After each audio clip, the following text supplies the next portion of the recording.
শিবিরের উপর দায় দিয়ে দাও, মুখ ফসকে কথাটি বলেই ফেললেন ছাত্রদল সভাপতি। তবে কথাটি গণমাধ্যমের উদ্দেশ্যে নয়, সাধারণ সম্পাদক নাসির উদ্দিন নাসিরকে চুপিসারেই বলতে চেয়েছিলেন কথাটি। তবে গণমাধ্যমের ধারণকৃত ভিডিওতে শোনা গেছে ছাত্রদল সভাপতির কথা, যা এখন নেট দুনিয়ায় সয়লাব।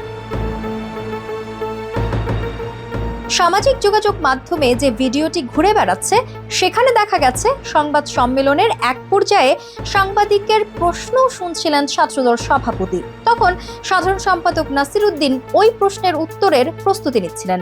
এমন সময় চুপিসারে সভাপতি রাকিব নাসিরকে উদ্দেশ্য করে বলেন, শিবিরের উপর দায় দিয়ে দাও। এমন ঘটনার ভিডিওটি হাজার হাজার বার শেয়ার হয়েছে সামাজিক যোগাযোগ মাধ্যমে, যা নিয়ে ছাত্রদলের সমালোচনায়ও মেতেছেন নেটিজেনদের একাংশ। সংবাদ সম্মেলনে কুয়েটে ছাত্রদের উপর হামলার ঘটনা নিয়ে কথা বলেন ছাত্রদলের শীর্ষ দুই নেতা। সেখানে এই হামলার ঘটনায় বৈষম্য বিরোধী ছাত্র আন্দোলনের নেতাদের দায়ী করেছেন সংগঠনটির সাধারণ সম্পাদক নাসির উদ্দিন নাসির।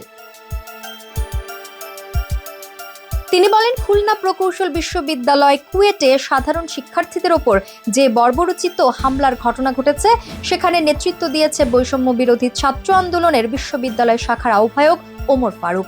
ঢাকায় বসে হামলার বিষয়ে হাসনাত আব্দুল্লাহ সার্বিক বিষয়ে মনিটরিং করেছেন বলেও অভিযোগ করেন তিনি।